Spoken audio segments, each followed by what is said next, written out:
everybody, this is Christina, and I have books, as always, and I'm going to share them with you. So I got 4 things for review, and I got 2, well, I won / was gifted a couple. So first of all, everything I got this week came from Mac Kids, and I love their faces quite a lot. So the first one is actually a duplicate. That's Hoard by Anna Geer. I guess they're doing a big promotional push for the series. I rub my nose, so obviously that is the screen cap that they're going to use for the YouTube video when I upload it. But this time it came with a little patch. Elite Squad 1st Division Company D, and maybe that would mean something to me if we're all caught up in the series, but I'm not. Sorry, I have allergies, so like my nose is my enemy. Percy! We will see if he comes over here sitting like right off screen. But not quite an arm's length, because he's learned that I will grab him. And anyways, another series that I'm behind on, but super excited to finish up with. Oh, and I'll be sending Hoard to another blogger. I don't have her name off the top of my head, but I will find it and hopefully link her up down below. And so the girl who soared over Fairyland and kept the moon in 2. And I loved the first Fairyland book. Oh my god, I have to sneeze so bad, but I can't sneeze, so watch me. I'm gonna like cry. This is the worst. But that's by Catherine M. Valenti, and I just love this series. The first one was kind of like, it had a lot in common with Alice in Wonderland, but it was also a little bit of a Persephone myth, and it had some Chronicles of Narnia feel to it.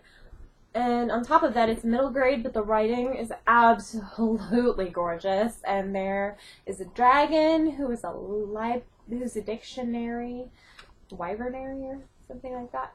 Anyways, it's delightful, and I can't wait to read books 2 and 3.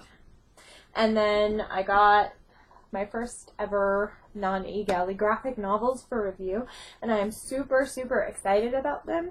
These are from First Second, which is Macmillan's comic book imprint, and they are boxers and saints. Although I should do this way. So put together. I'm really bad at using direction when it's reflected. Anyways, it's about the Boxer Rebellion in China, and it's from the perspective of the 2 different sides in the war. So I am really looking forward to reading this. So I liked American Born Chinese, and this one just sounds so historical fiction cool. So thank you so much for Second for those. And then I took the cover off of this book, so you won't get to see the super awesome cover. But I won a book from Lindsay Reber? It's one of those. I'm sorry, Lindsay, your last name confuses me. But Lindsay, she's the author of The Art of Wishing, which I really loved, and which people should check out because it is adorable and funny, and then it gets a little dark and scary, and it's awesome. And she needs to write faster so that I can read book 2. I feel like it will be sooner, even though it has a scheduled publication date. Just go ahead and be fast so that I know that it will happen. Anyways, so she'd also said she would send me one after BEA, so she sent me that one, and that is The Path of Names. Sorry I took the cover off. It's got a very cute illustrated cover of kids running through a maze.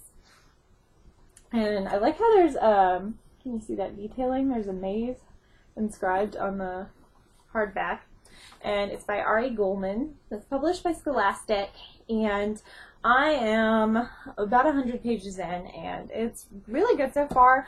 I like that the narrator, she's forced to go to camp by her parents, and she doesn't want to be there, and she's all grouchy and totally not into it. And like, I was totally that grouchy kid, and I don't know, a lot of middle grade, it's like kids who are always all fired up about everything, so it's fun to read about a sort of miserly child.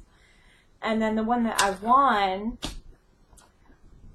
Oh, and here's a sign of how awesome Lindsay is. Her notepad says sarcasm is just one service I offer. That cracks me up. Anyways, the other one, the one that I won from her on Twitter is The Boy on the Bridge by Natalie Standiford. And the cover is kind of terrible, but apparently it's actually a darker book, a little bit heartbreaking, and it's set in, is it Soviet Russia? There is no description. Okay, in Russia. No, so she's in Russia, and she meets a boy on a bridge, and his name is Alyosha. That's different.